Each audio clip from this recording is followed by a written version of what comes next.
Hi, എല്ലാവർക്കും സുഖമാണെന്ന് വിചാരിക്കുന്നു. നമ്മളിപ്പോൾ വീഡിയോസ് ഇടുന്നത് വളരെ കുറഞ്ഞു കേട്ടോ. അപ്പോൾ ഇടയ്ക്ക് എങ്ങനെയെങ്കിലും ഷോർട്ട് വീഡിയോസൊക്കെ ആക്കി ഇടാമെന്ന് വിചാരിക്കുമ്പം പറ്റുന്നില്ല.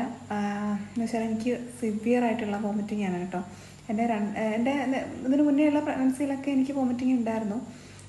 അപ്പോൾ ഇപ്പം അതിലും കൂടുതലാണ്, കുറേയും കൂടി കൂടി. അപ്പോൾ മിക്ക ദിവസവും ഹോസ്പിറ്റലിൽ പോയി അഡ്മിറ്റ് ആവേണ്ടി വരും. പിന്നെ നമ്മൾ ഇഞ്ചക്ഷൻ എടുക്കണം. എമിസെറ്റ് പാൻഡോപ്പാണ് ഇഞ്ചക്ഷൻ എടുക്കുന്നത്. പിന്നെ ഫ്ലൂയിഡ് ഇടും. അപ്പോൾ ഷുഗർ ലോ ആയി പോകാറുണ്ട്. BP കുറവാണ് എനിക്ക്. അല്ലെങ്കിൽ തന്നെ BP ഇഷ്യൂസ് ഉള്ളതാണ് കേട്ടോ. കുറേ ടെൻഷനും പ്രശ്നങ്ങളൊക്കെ എനിക്ക് ഉണ്ടായിരുന്നു. ഇപ്പോഴല്ല, കുറേ നാൾ മുന്നേ അതിൻ്റെ ഫലമായിട്ട് എനിക്ക് BP ഇഷ്യൂ ഉണ്ടായിരുന്നു. അപ്പോൾ ഇത് ഇപ്പം കുറേയൊക്കെ വോമിറ്റ് ചെയ്ത് കഴിയുമ്പോൾ പെട്ടെന്ന് BP ലോ ആവും. പിന്നെ ഞാൻ മക്കളുമായിട്ട് ഹോസ്പിറ്റലിൽ പോവും, അഡ്മിറ്റ് ആവും. പിന്നെ ഒരു 2 ദിവസം അല്ലെങ്കിൽ ചിലപ്പോൾ നെക്സ്റ്റ് ഡേ ഇതാവും. പക്ഷേ വീട്ടിൽ വന്നു കഴിഞ്ഞിട്ട് വീണ്ടും ഈ വോമിറ്റിങ് തുടങ്ങും. അങ്ങനെയാണ് കേട്ടോ. അപ്പോൾ അങ്ങനെയായി ഞാൻ കഷ്ടപ്പെട്ട് വെയിറ്റ് ഗെയിൻ ടിപ്സൊക്കെ ഞാൻ അപ്ലോഡ് ചെയ്തിട്ടുണ്ടായിരുന്നു.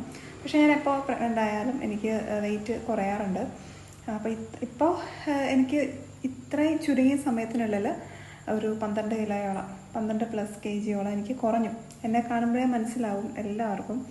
കാരണം എൻ്റെ അന്നത്തെ ആ ഒരു കോലവേ അല്ല, ഒത്തിരി കവളൊക്കെ ഒത്തിരി ഒട്ടി. അപ്പം ഇങ്ങനെയുള്ള സിറ്റുവേഷൻ കാരണമാണ്. ഇപ്പം ഇന്ന് ഞാനിപ്പോൾ ഹോസ്പിറ്റലിൽ നിന്ന് ഡിസ്ചാർജ് ആയി വന്നതേ ഉള്ളൂ കേട്ടോ. അപ്പം മിക്ക ദിവസവും എനിക്ക് സംസാരിക്കാൻ പറ്റാറില്ല. ഞാൻ ഫോണിൽ കോളുകൾ പോലും എനിക്ക് എടുക്കാൻ പറ്റുന്നില്ല.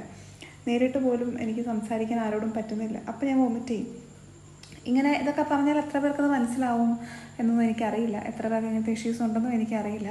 പക്ഷേ സിവിയർ വോമിറ്റിംഗ് ആണ്. അപ്പോൾ എനിക്ക് കുറേ വോമിറ്റ് ചെയ്ത് കഴിയുമ്പം തൊണ്ടയൊക്കെ പൊട്ടും, ബ്ലഡ് വരാൻ തുടങ്ങും.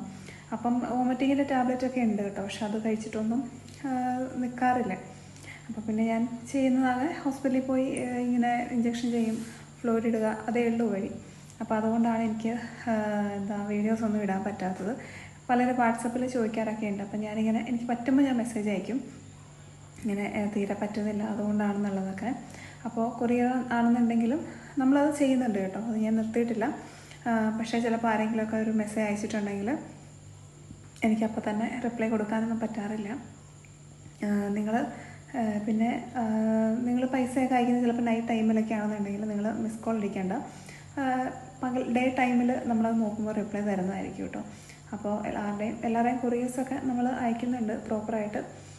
അതൊക്കെ ആ രീതിയിൽ തന്നെ കൊണ്ടുപോകുന്നുണ്ട്. അങ്ങനെ അപ്പോൾ ഇതുപോലെ കുഞ്ഞ് ഷോർട്സ് വീഡിയോസ് ആയിട്ട് ഞാൻ ഇടയ്ക്ക് വരുന്നതായിരിക്കും കേട്ടോ.